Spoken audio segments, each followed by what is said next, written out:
The door he wasn't meant to open, the janitor's access card beeped green, and the hospital staff door clicked open.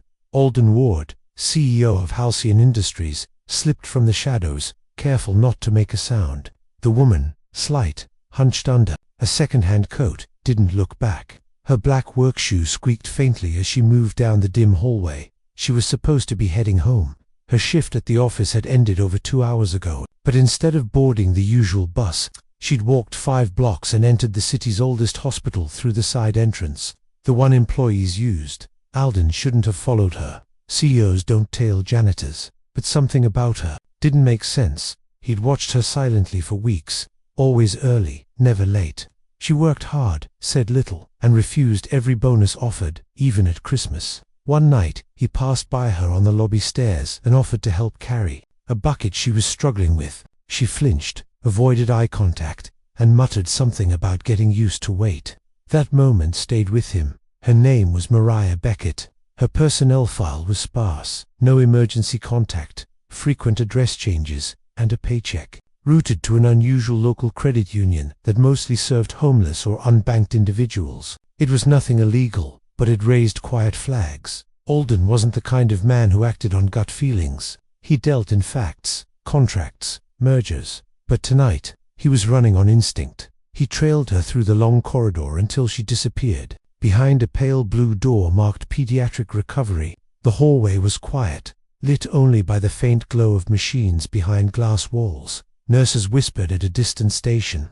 A security camera panned slowly overhead.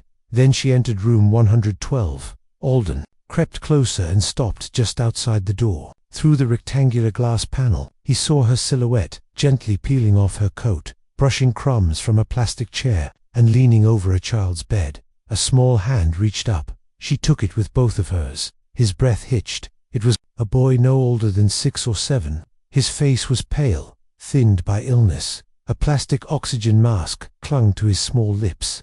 Tubes ran from his arms. Machines beeped rhythmically around him. Above the bed, a handmade cardboard sign read, "Welcome, home." Mummy crayoned hearts, smiley faces, wobbly letters. Something twisted in Alden's chest. He wasn't sure what hurt more, the fragile child hooked to machines, or the fact that the woman who cleaned his office toilets came here night after night to sleep in a chair beside a hospital bed. Just then, a nurse walked by and offered a soft smile through the door. Mariah smiled back, barely. The kind of smile a tired mother forces when there's nothing left to give. Alden stepped back, ashamed to be watching something so personal. But as he turned to leave, his phone buzzed sharply in his pocket. The sound was too loud in the dead quiet corridor. It echoed. Mariah's head snapped up. Their eyes locked. For a second, neither moved. Then she stood. The door opened slowly. She looked smaller in person, thinner, paler, worn down by more than just a job. Her voice was quiet. "Why are you here?" Alden cleared his throat. I didn't mean to intrude. I saw you entering. I followed. You followed me," she whispered, stunned. "Why?" He paused. "I was curious." She laughed softly, not from humor, from disbelief. "Rich men don't follow janitors unless they think they've stolen something. It's not that. I had questions. About you." "I have questions too," she said, eyes narrowing. "Like why a billionaire CEO is tracking a single mother into a hospital." His eyes flicked to the boy. "Is he your son?" Her hand gently touched the boy's hair. "Yes, Ethan. He's 6. Leukemia. He's been fighting for over a year now. He lives here. We both do." Her voice cracked. "There's nowhere else." A nurse passed again and nodded respectfully at her. Alden was quiet for a long time. Then he said, "Why didn't you ask for help?" Mariah's shoulders sagged. "Help? From who?" "HR. A boardroom full of men in suits who don't even know I exist. I mop their floors. I scrape gum from their seats. To them, I'm invisible." A pause. "You're not invisible to me." She didn't respond. Then Alden said, "I saw your file. They're planning a disciplinary meeting on Monday." "I know," she said. "They flagged me for using the supply closet to store medical bills, and for being late too often. But I had to choose, mop another floor, or miss his chemo appointment." "You're going to be fired," Alden said quietly. Mariah looked at her son. "Then I'll clean somewhere else." Later that night, Alden sat in his car across the street, engine off, staring at the hospital's glowing windows. For the first time in years, a board meeting didn't matter.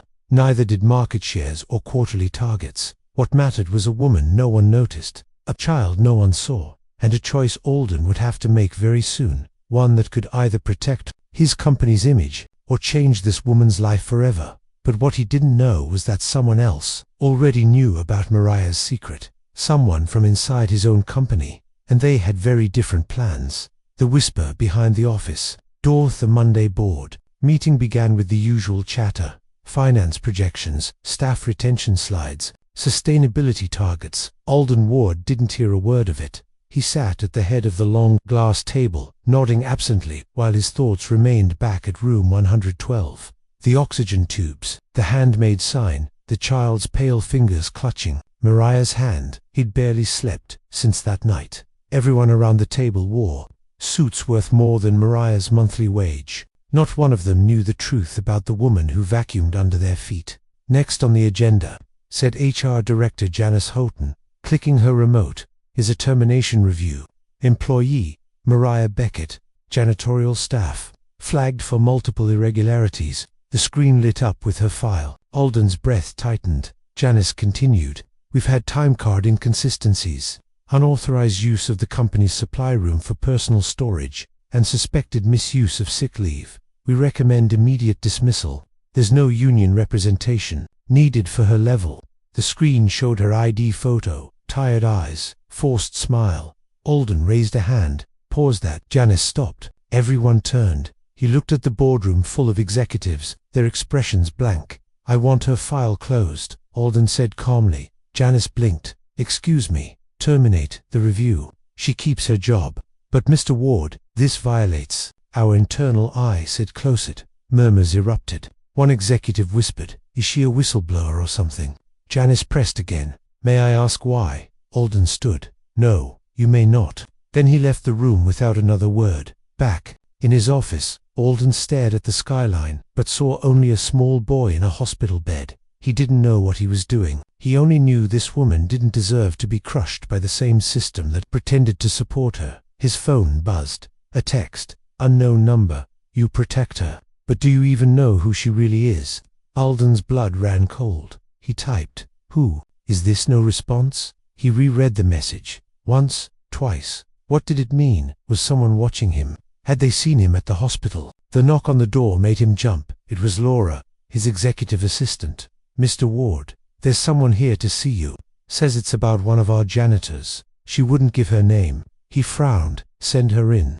A woman in her 50s entered, jeans, worn jacket, deep lines in her face. Her hands clutched a tattered envelope. "You're Alden Ward." "I am, and you are." "I'm Ellie. I used to be a friend of Mariah's, sort of. Years ago." Alden gestured for her to sit. She didn't. "I came because I saw the article. That little blurb in the local blog about a CEO defending a janitor at a staff meeting. I figured it had to be her. I didn't authorize that article." "Doesn't matter," Ellie said. "I thought you should know. Mariah isn't who she says she is." Alden narrowed his eyes. "What do you mean?" Ellie hesitated, then handed him the envelope. Inside were old papers, a faded birth certificate, a restraining order, and a grainy photo of a younger Mariah holding a baby in a hospital hallway. "That's not her son," Ellie whispered. Alden stared at her. "What? She used to work at a different hospital, years ago.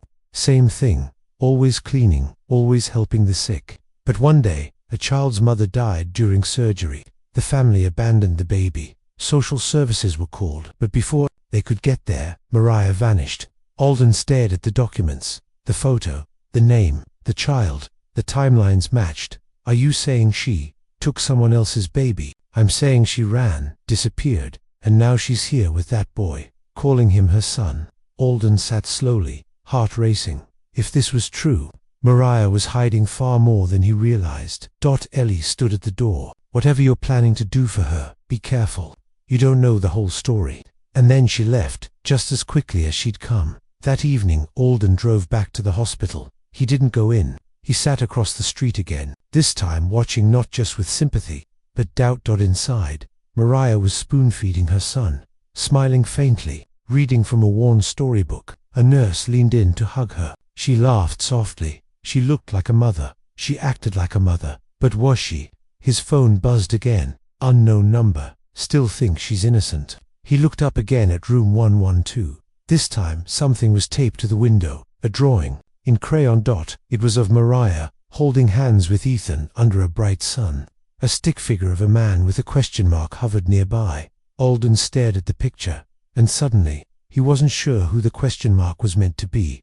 The secret beneath the crayons. The next morning, Alden Ward walked into Halcyon Industries with the weight of 2 lives on his shoulders, Mariah's and the child who may not be hers. He couldn't forget the drawing taped to the hospital window. A woman, a boy, and a man with a question mark over his head. It felt like the boy was asking who Alden was, or maybe, who Mariah was hiding from. His thoughts were interrupted when Laura entered with a file. HR asked me to forward this. It's a follow-up report from the legal department. They ran Mariah's name through a deeper database after the board meeting. Alden hesitated. Why would they do that after I told them to drop it? She shrugged. Someone anonymously filed a complaint over the weekend. Said she was using a false identity. His pulse quickened. He opened the folder, and there it was, a different last name. Mariah Ellis, same birthday, same face, but a different history. The file said she changed her name 6 years ago, moved across state lines, and had no clear employment records before that. She scrubbed her past. He murmured, "Do you want me to call her in?" Laura asked. Alden shook his head. "No, don't tell her anything yet. I need to talk to someone else first." By afternoon, Alden sat across from Detective Jenna Croft, a tired-looking woman with sharp eyes and a folder twice the size of the one from HR. She slid it across the table. "I shouldn't be showing you this, but since you're listed on the complaint and clearly involved, I'll say this much. Your janitor. She's been on file before. For what? Nothing criminal. But suspicious. Years ago, there was a report involving a missing child in North Carolina.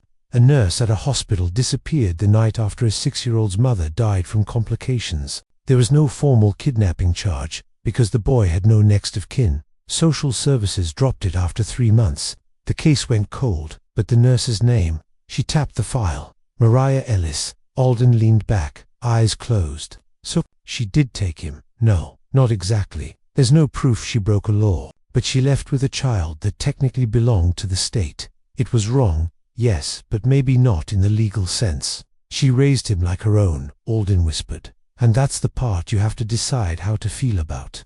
Detective Croft gave a faint sigh. "The boy's name was Ethan Price. Abandoned, yes, but a ward of the state is still the government's responsibility. Why hasn't anyone come looking for him since?" She gave him a long look. "Because, Mr. Ward, no one wanted him, until now." He frowned. "What do you mean?" She leaned forward. "A woman from your company submitted that anonymous tip. Someone from your upper floor. And now, a private family is petitioning for custody. Wealthy people. They claim to be distant relatives. But let's be honest, they're not doing this out of love." He swallowed hard. "Then why?" She slid over a tabloid page. "Because Ethan's mother wasn't just any woman. She was the estranged daughter of oil royalty. She ran away from the family fortune before Ethan was born. Died giving birth. No one claimed the child. Not until the matriarch passed away last year, leaving a massive, uncontested inheritance to Ethan, if found alive." Alden stared at the page. "They don't want him," the detective said flatly. "They want his money." That night, Alden stood in front of the hospital window again, staring at room 112. This time, the lights were dim. Mariah was curled beside Ethan's bed, asleep, her hand wrapped tightly around his drawing head, been replaced with a new one. It was simple, just a big heart with 3 stick figures inside it, all holding hands. Alden's chest tightened, but he couldn't shake the truth. Mariah didn't steal a child. She rescued one, and now she might lose him, not because she failed him, but because the world had finally remembered he was worth something. His phone buzzed. Another anonymous text. "Unknown number. How long can you protect her? The wolves are closing in." He typed, "Who are you?" This time, the reply came fast. "Someone you see every day." His heart skipped. Alden turned and looked out at the city skyline. He had enemies, sure, but this wasn't business rivalry. This was personal. Someone inside his company, someone who smiled at him, sat in meetings with him, was working behind his back to rip a dying child from the only mother he'd ever known. He knew what he had to do. Tomorrow, he would walk into HR, not to fire Mariah, but to give her the protection she'd never had. But as he turned away from the hospital, headlights flicked on from across the street. A car, black, windows, tinted. It followed him as he walked back to his own vehicle. Then it disappeared into the night. Alden didn't know it yet, but the battle to save Ethan had just begun, and the first betrayal was only hours away. Betrayal in the break room. The morning sun had barely risen when Alden walked into Halcyon headquarters, coffee in hand, jaw tight with determination. He wasn't just the CEO today, he was a man on a mission. To protect a woman the world had overlooked, and a child who never asked for a fight. By 8 a.m., he'd cleared his schedule. By 8:15, he'd drafted a formal employee protection clause, authorizing medical assistance for Ethan, legal counsel for Mariah, and a temporary security detail. And by 8:30, he had emailed it directly to HR, legal, and the board. He expected resistance. What he didn't expect was silence. Total silence. No reply. No phone calls. Just nothing. At 9:12 a.m., his assistant, Laura, stepped into his office nervously. "Sir, you need to come to the break room now." Alden followed her down the corridor, the air unusually quiet. When he stepped inside, a television was on, volume high. A breaking news banner ran across the screen. Halcyon CEO under fire after shielding fugitive. Janitor leaked files. Claim woman abducted child for inheritance plot. Alden's heart dropped. On the screen was Mariah's face, and next to it, his blurred photos of them leaving the hospital. Images of Ethan hooked for tubes. The headline beneath screamed, "Inside the scandal, CEO's secret visits to child in ICU romance or cover-up."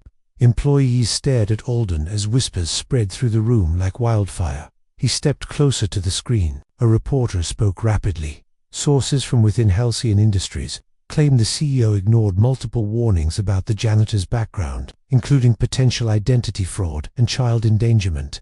Alden turned and stormed out of the room. Back in his office, he slammed the door and pulled out his phone. No calls, no new messages. But when he refreshed his email, a single new one appeared. Subject line, "You should have stayed out of it." There was no text inside, just a photo. Screenshot of Mariah's application file, the exact one he'd locked. Inside his private digital folder, only one person had access besides him, Janice Houghton, head of HR. He called her extension. No answer. He dialed again. Nothing. So he marched directly to her office. When he opened the door, she was sitting calmly, sipping tea. "You leaked it," Alden said, breath tight. She didn't even look up. "What makes you say that?" "You accessed the protected file. You knew her past. You framed this." Janice smiled faintly. "I didn't frame anything. I simply told the truth. You were hiding her, overstepping legal boundaries to protect a woman who broke the law. She saved a child. She stole one, and now he's worth millions. Doesn't that change the story?" Alden stared at her. "Who's paying you?" She said nothing, but her silence was answer enough. He stepped back. "You've made a mistake." Janice finally looked him in the eye. "No, Alden, you did. You got emotional. You let a sob story cloud your business sense. You don't even care about Ethan. I care about the company. And when the board sees your name all over this mess, you'll be the one replaced." Alden walked out, shaking with anger. But as he passed the hallway window, he noticed something strange. Two men in suits stood across the street, watching the building, watching him. They didn't move when he looked at them. They just stood there, calm, still, waiting. Suddenly, Alden realized this wasn't just about a child. This was bigger. There was money at stake. Reputation. Power. And somewhere in the middle of it all was a little boy with a failing heart and a woman who had loved him into life. That night, Alden returned to the hospital. This time, security stopped him at the entrance. "Sorry, sir. No visitors for room 112. He frowned. "I've been here every day. Orders from upstairs. The patient is under custody review. Family law has intervened. You're not authorized anymore." Panic flared in his chest. "Is the boy okay?" "I'm not at liberty to say." Alden stood frozen. Then, from behind the glass doors, he saw her. Mariah. She was being escorted out of the ICU, not by nurses, but by two men in dark suits. One held a document in his hand. Custody papers. She looked pale, shaking. Her lips moved, but no sound came through the glass. Alden rushed forward. "Let her go. She's his mother." "She's not," the taller man snapped. "The boy is now in temporary care until the court determines proper custody."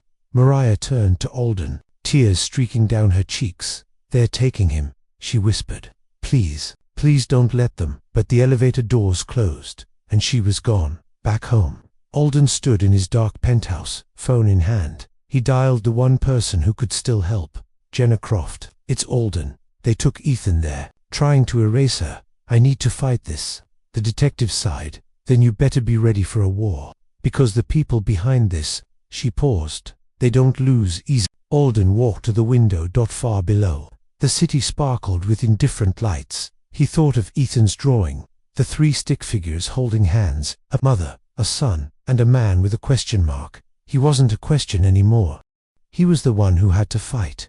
And this time, he wouldn't back down. The fight for Ethan. For the first time in years, Alden felt powerless. The hospital room where Ethan once drew happy stick figures was now sealed off by court order. Mariah's belongings were gone. So was her badge, her job, and her access to the boy she had raised with nothing but love and grit. She was now labeled the kidnapper, and the public had already made up its mind. Tabloids called her the inheritance thief. Talk shows debated whether Alden was secretly having an affair with her. Headlines screamed scandal. Investors began pulling out.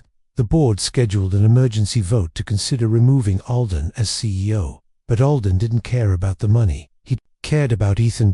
And he was done playing defense. That night, he called Detective Jenna Croft again. "You said this would be a war, so I'm in. Tell me what I have to do." Her voice was tired, but steady. "It's not just about paperwork anymore. These people know how to hide behind law and reputation. But if you want to beat them, you have to expose the why. They want the inheritance. Yes, and they'll do whatever it takes to keep Ethan silent until they can claim it. Can't I testify that Mariah saved him? It's not enough.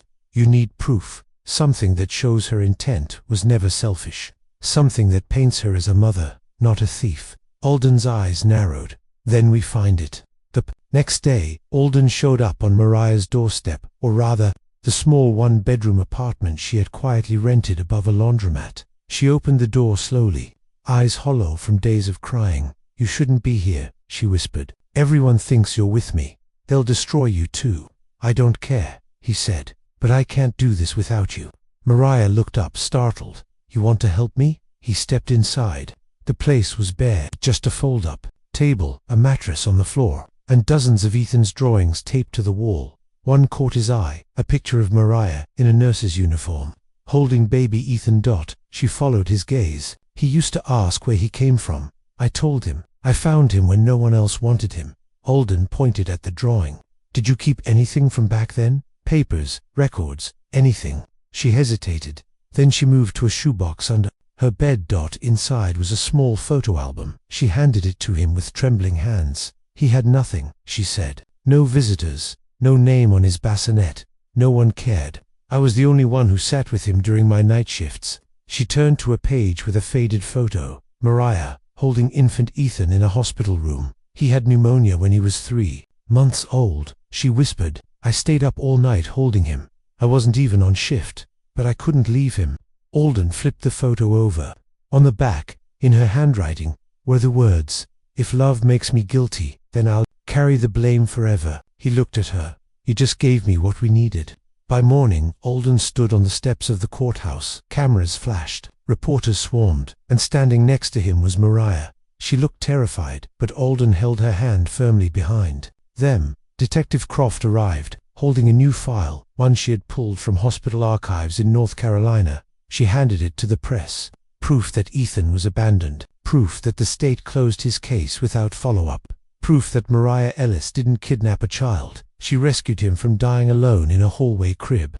The headlines changed instantly. From "Janitor stole child for fortune" to "New evidence clears Janitor." Was she a hero all along? But it wasn't over. Not yet. Inside the courtroom, the judge looked down over his glasses at the two opposing sides. On one end, the well-dressed couple claiming to be Ethan's distant relatives, backed by expensive lawyers. On the other, Mariah, in second-hand clothes, hands shaking. Alden sat behind her, unwavering. The judge cleared his throat. I've reviewed the emergency filings, and I must admit, the situation is unusual. But the question here is simple. Who has acted in Ethan's best interest? The opposing lawyer stood.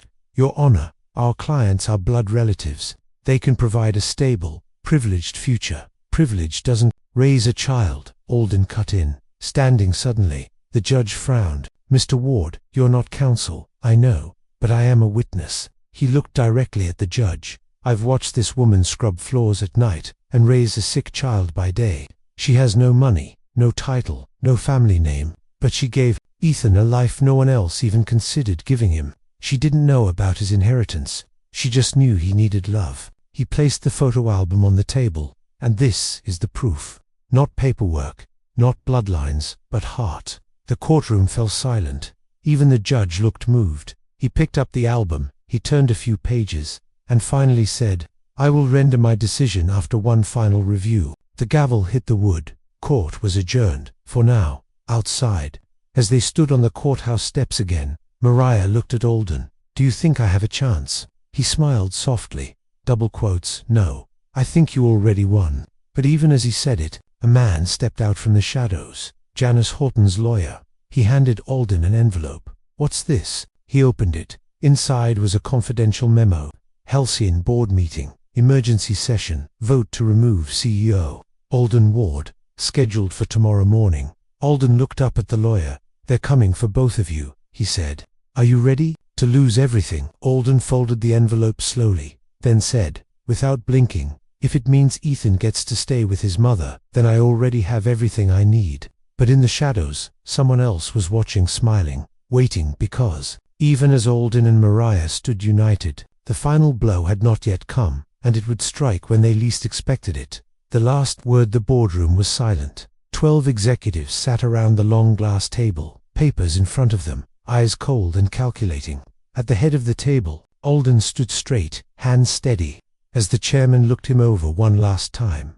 This vote isn't personal, the chairman said flatly. It's about stability. Halcyon can't afford scandal. Alden nodded once. He was dressed in a dark suit, but no tie, calm, unbothered. The media was waiting outside, so were investors, and most of all, so was the truth. The chairman raised a hand. All in favor of removing Alden Ward as CEO. Hands started going up. 1, 2, 5, then 8. But before the 9th hand could rise, the conference doors opened with a sharp push. Everyone turned. Mariah walked in. Beside her stood Ethan, pale but smiling, holding a tiny 4-bag on wheels behind. Them was Detective Croft and a man in a judge's robe. The room froze. Alden looked shocked. Mariah, she stepped forward, voice clear and calm. You didn't think we'd let you face this alone, did you? The chairman frowned. What is the meaning of this?